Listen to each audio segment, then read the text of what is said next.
এটা তো ইকুইটেবল হয় না সামাজিকভাবে, অর্থনৈতিকভাবে। তো এই দৃষ্টিকোণ থেকে আমার নিজের ব্যক্তিগত হলো যে ট্যাক্সটা থাকা উচিত ছিল, কিন্তু যাই হোক সরকার ওটাকে উঠিয়ে দিয়েছে গত বছর, এবং আমার মনে হয় কেন জানি ওটা যদিও অনৈতিক তবুও রাখা হবে। আর এইসব কারণে আমার মনে হয় যে ওই অতীতের প্যাকেজটাই চলতে থাকবে। নতুন কোনো বড় উদ্যোগ এখন হয়তো থাকবে না। কিন্তু তবে আপনার যে কি মনে হয় যে নতুন কোনো উদ্যোগ নেওয়া আছে কিংবা কোনো ধরনের পরামর্শ আছে যেটি নেওয়া যেতে পারে এই বছরে? রিফর্ম গুলো যেন বাস্তবায়নের জন্য এই বাজেটে সুদৃঢ় পদক্ষেপ থাকে, যেমন ডিমিউচুয়ালাইজেশন, এটা তো এই বাজেটে করতে হবে।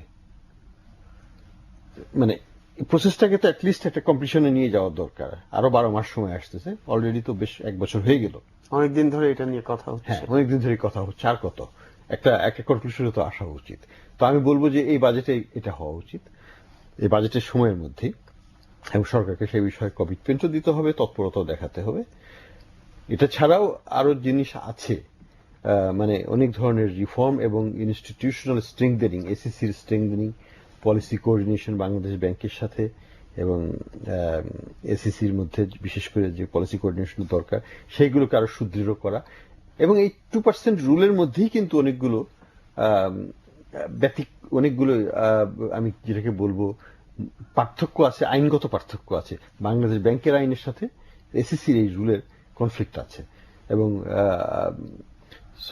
কোম্পানি আইনের সাথেও কিন্তু এসিসির এই রুলের কনফ্লিক্ট আছে।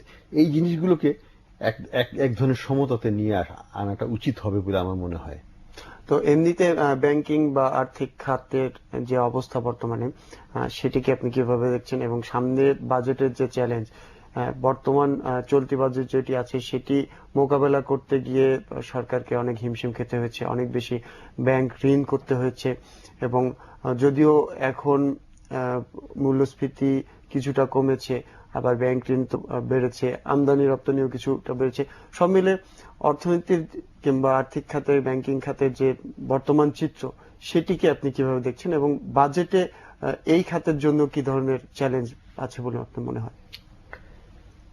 আমি যেটা দেখছি যে আমার মনে হয় যদি সরকার পলিসিগুলোকে ধরে রাখতে পারে, পলিসিগুলো বলতে আমি মিন করছি যে মুদ্রানীতি বাংলাদেশ ব্যাংক যেটা ঘোষণা করেছে গত জানুয়ারিতে, সেই মুদ্রানীতিটা যদি ধরে রাখতে পারে জুলাই এবং জুলাইয়ের পরেও ডিসেম্বর পর্যন্ত, তারপরে যদি ওইটার সাথে সঙ্গতি রেখে সরকার যদি ব্যাংক ঋণটাকে কমিয়ে আনতে পারে, তাহলে কিন্তু আমার মনে হয় যে অস্থিতিশীলতার সৃষ্টি হয়েছিল মুদ্রা বাজারে এবং আমি বলবো যে এক্সচেঞ্জ মার্কেটে, দুইটাই যে অস্থিরতা সৃষ্টি, ব্যালেন্স অফ পেমেন্টের যেটা সৃষ্টি, সেগুলো আস্তে আস্তে কমে আসবে, এটাই আমার ধারণা। তবে একটা বড় চ্যালেঞ্জ হচ্ছে আগামী বছরের বাজেটে, সেটা হচ্ছে যে কিভাবে প্রবৃদ্ধির হারকে সরকার যে 7.2%, 7.2 ভাগে বৃদ্ধির যে লক্ষ্যমাত্রা করে সেটা কিভাবে বাস্তবায়িত হবে। কারণ বহির্বিশ্বের অবস্থা কিন্তু খুব ভালো না, এবং ওইটা যদি চলতে থাকে তাহলে আমাদের এক্সপোর্টের অবস্থাও কিন্তু বেশ খারাপ হয়ে গেছে। মার্চ মাসে আমাদের এক্সপোর্ট কমেছে গত বছরের মার্চের তুলনায়, এপ্রিল মাসে আমাদের এক্সপোর্ট কমেছে গত বছরের এপ্রিলের তুলনায়।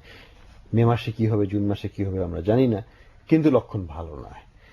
এই পরিপ্রেক্ষিতে আমাদের তো গ্রোথের স্ট্র্যাটেজিটাই ছিল ম্যানুফ্যাকচারিং বেস, এক্সপোর্ট ড্রিভেন।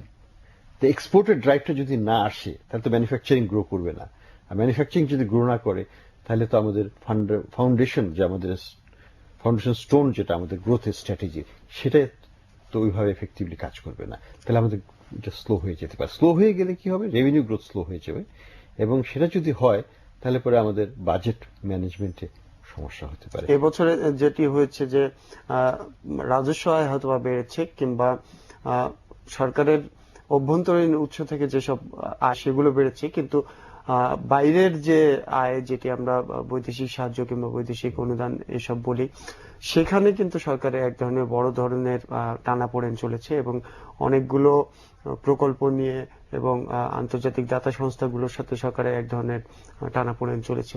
সব মিলে যে বিদেশি সাহায্য কিংবা অনুদানের পরিমাণ কিন্তু এবছর আশানুরূপ হয়নি।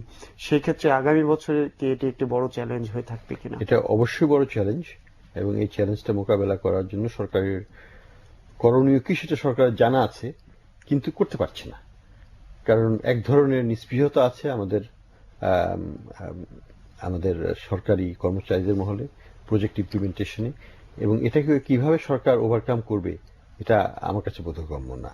তবে অবশ্যই চেষ্টা নিতে হবে, এবং সরকারকে উচিত হবে বড় বড় মেগা প্রজেক্ট যেগুলো আছে সেগুলোকে দ্রুত বাস্তবায়নে যাওয়া। সেটার মধ্যে থাকবে পদ্মা ব্রিজ বা আমাদের চিটাগং হাইওয়ে বা ঢাকা এলিভেটেড এক্সপ্রেসওয়ে। এগুলো যদি কিছু করতে পারেন, যদি একটা ফাইন্যান্সিয়াল ক্লোজার আনতে হয়, আমাদের সবচেয়ে বড় জিনিস হচ্ছে একটা প্রজেক্টের সবচেয়ে বড় কনস্ট্রেন্ট হচ্ছে ফাইন্যান্সিয়াল ক্লোজার, মানে সিকিউরিং দ্য ফাইন্যান্সিং ওই প্রজেক্টের জন্য। সেটা যদি না করতে পারি তাহলে প্রজেক্ট হবে না, একটা কাগজে কলমে থাকবে। তো আমাদের ওইটাকে দিকে নজর দিতে হবে। আমাদের বিদ্যুৎ খাতের যে বড় বড় প্রকল্পগুলো অলরেডি কন্ট্রাক্ট করা হয়ে গেছে, সেগুলোর কিন্তু ফাইন্যান্সিয়াল ক্লোজার হচ্ছে না, তারা পয়সা জোগাড় করতে পারছে না।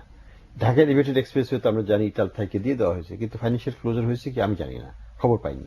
তো এই যে জিনিসগুলো এইখানে আমরা থেকে যাচ্ছি কেন জানি।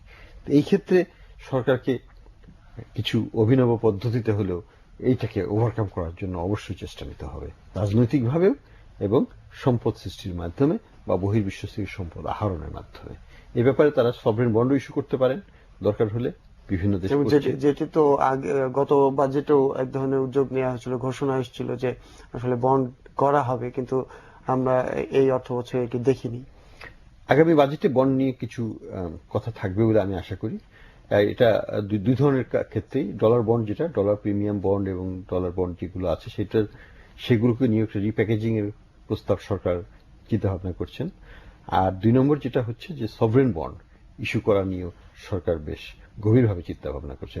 আমাদের সময় একেবারেই শেষ। আমি একদম শেষ প্রশ্ন হিসেবে আপনার কাছে জানতে চাই যে সবকিছু ছাপিয়ে কিন্তু একটি বড় সংকট সবাই বলছেন, সেটি হলো রাজনীতি, এবং রাজনীতি অর্থনীতির অনেক অর্জনকে ম্লান করে দিচ্ছে, এবং আমাদের ইমেজ নিয়ে অনেক ধরনের প্রবলেম হচ্ছে বিশ্ব জুড়ে। আজকেও এটি নিয়ে অনেক আলোচনা হয়েছে। একদিকে সরকারের পক্ষ থেকে এক ধরনের অবস্থান, একদিকে বিরোধী দলের পক্ষ থেকে অবস্থান, সব মিলে মানে রাজনীতি কি অর্থনীতিকে কোনোভাবে আরো খারাপ অবস্থার দিকে ঠেলে নিয়ে যাচ্ছে কিনা, সেই ভয় সবারই আছে। বিশেষ করে আমাদের ব্যবসায়ী মহল তো সে বিষয়ে তাদের উদ্বেগ প্রকাশ করেছেনই অলরেডি। সব সংগঠনই এই বিষয়ে সরকারকে এবং বিরোধী দল দুই পক্ষকেই বলছেন যে আমাদেরকে একটু রেহাই দিন। কিন্তু আমাদের যে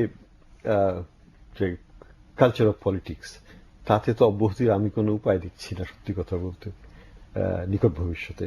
তবে আমরা অতীতে আমাদের অর্থনীতি